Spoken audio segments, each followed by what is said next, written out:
Hi, third graders. We are in the part of the book from August again, part 8, and we left off on the chapter called The Fairgrounds. The next day was just as great as the first day. We went horseback riding in the morning, and in the afternoon we rappelled up some ginormous trees with the help of the nature guides. By the time we got back to the cabins for dinner, we were all really tired again. After dinner they told us we had an hour to rest, and they were going to take a 15-minute bus ride to the fairgrounds for an outdoor movie night. I hadn't had the chance to write a letter to Mom and Dad and Bea yet, so I wrote one telling them all about the stuff we did that day and the day before. I pictured myself reading it to them out loud when I got back, since there was just no way the letter could get home before I did. When we got to the fairgrounds, the sun was just starting to set. It was about 7:30. The shadows were really long on the grass, and the clouds were pink and orange. It looked like someone had taken sidewalk chalk and smudged the colors across the sky with their fingers. It's not that I haven't seen nice sunsets before in the city, because I have. Slivers of sunsets between buildings, but I wasn't used to seeing so much sky in every direction. Out here in the fairgrounds, I could understand why ancient people used to think the world was flat and the sky was a dome that closed in on top of it. That's what it looked like from the fairgrounds, in the middle of the huge open field. Because we were the first school to arrive, we got to run around the field all we wanted until the teachers told us it was time to lay out our sleeping bags on the ground and get good viewing seats. We unzipped our bags and laid them down like picnic blankets on the grass in front of the giant movie screen in the middle of the field.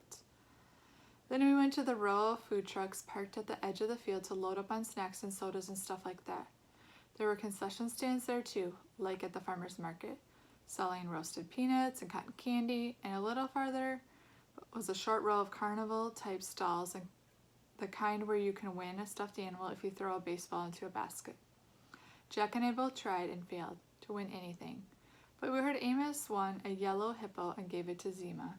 That was the big gossip that went around, the jock and the brainiac. From the food trucks, you could see the cornstalks and back of the movie screen. They covered about a third of the entire field.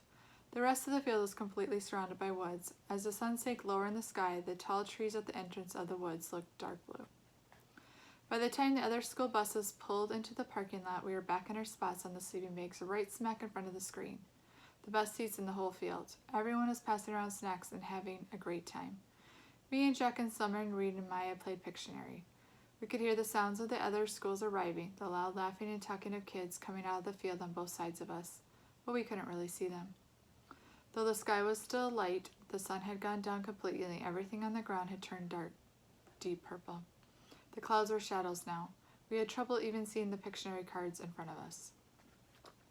Just then, without an announcement, all the lights in the ends of the fields went on at once. They were like big, bright stadium lights. I thought that the scene in Close Encounters when the alien ship lands and they're playing that music, do-da-do-da-dum.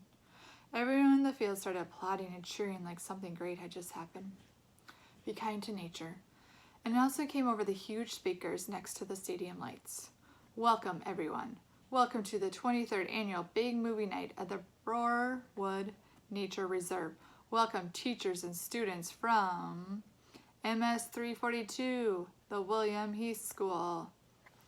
A big cheer went up in the left side of the field. Welcome, teachers and students from Glover Academy. Another cheer went up, this time from the right side of the field. And welcome, teachers and students from the Beecher Prep School. Our whole group cheered as loudly as we could.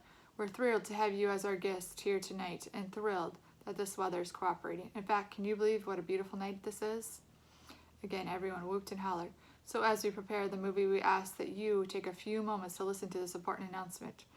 The Broarwood Nature Reserve, as you know, is dedicated to preserving our natural resources and the environment. We ask that you leave no litter behind. Clean up after yourselves. Be kind to nature and it will be kind to you. We ask that you keep that in mind as you walk around the grounds. Do not venture beyond the orange cones at the edges of the fairgrounds. Do not go into the cornfields or the woods. Please keep the free roaming to a minimum. Even if you don't feel like watching the movie, your fellow students may feel otherwise, so please be courteous. No talking, no playing music, no running around.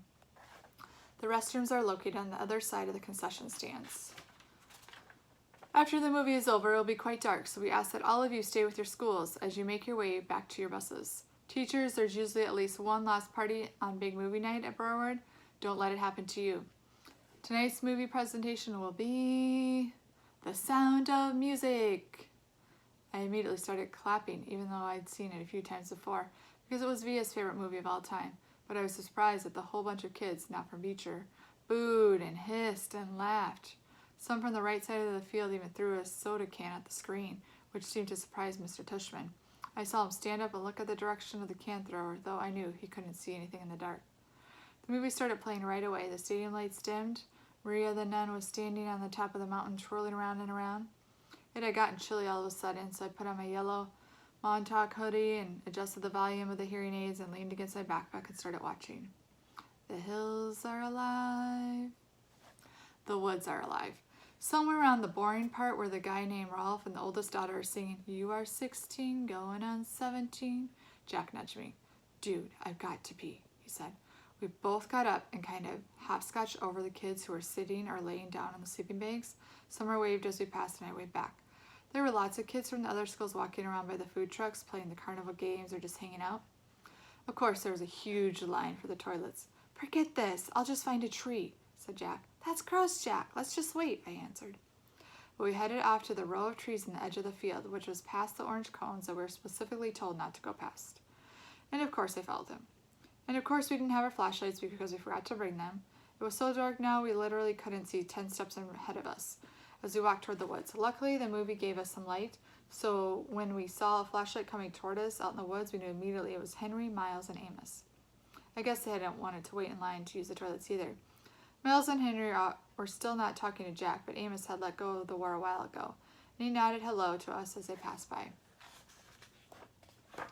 "Be aware of the bears!" shouted Henry, and he and Miles laughed as they walked away.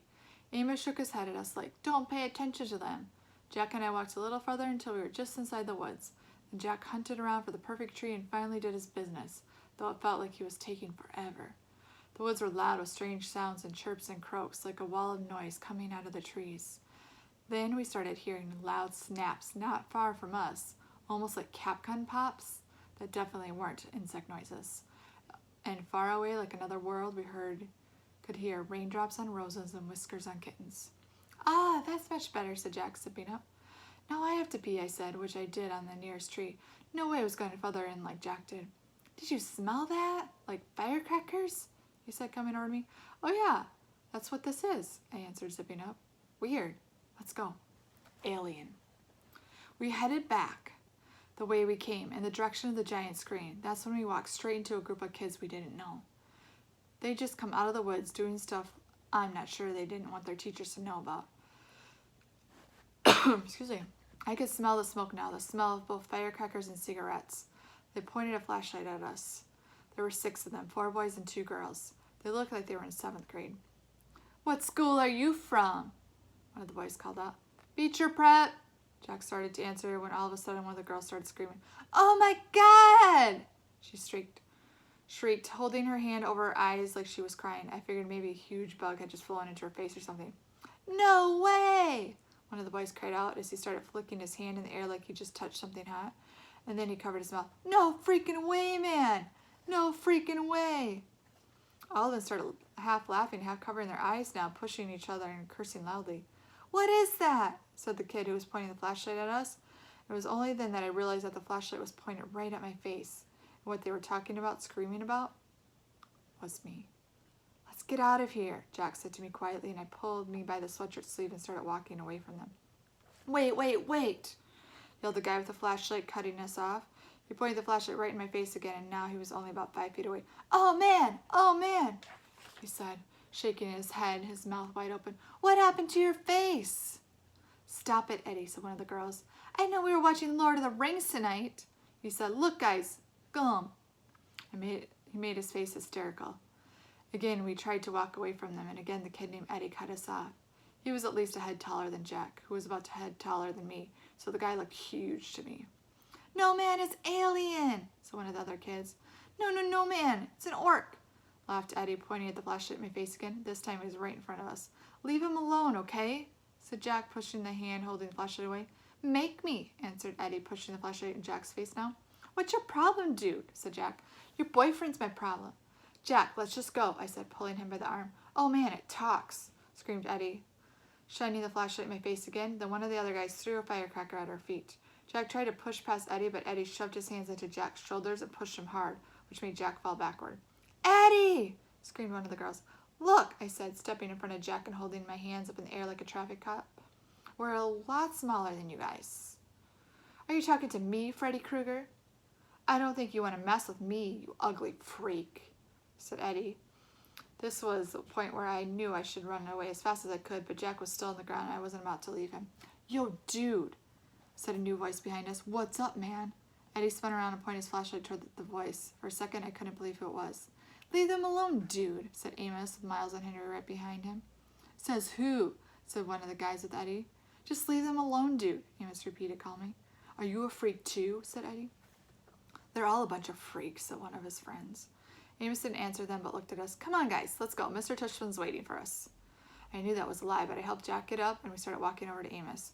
Then out of the blue, the Eddie guy grabbed my hood as I passed by him, yanking it really hard so I was pulled backward and fell flat on my back.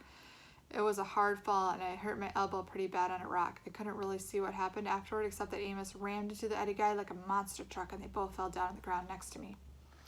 Everything got really crazy after that. Someone pulled me up by my sleeve and yelled, run, and someone else screamed, get him! At the same time, and for a few seconds, I actually had two people pulling the sleeves of my sweatshirt in opposite directions. I heard them both cursing until my sweatshirt ripped, and the first guy yanked me by my arm and started pulling me behind him as we ran, which I did as fast as I could. I could hear footsteps just behind us chasing us, the voices shouting, girls screaming. But it was so dark I didn't know whose voices they were, only that everything felt like we were underwater. We were running like crazy, and it was pitch black. And whenever I started to slow down, the guy pulling me by the arm would yell, don't stop! Okay, there's our read aloud for today. I hope you're having a great day and you get out and enjoy some of that sun today. Bye-bye.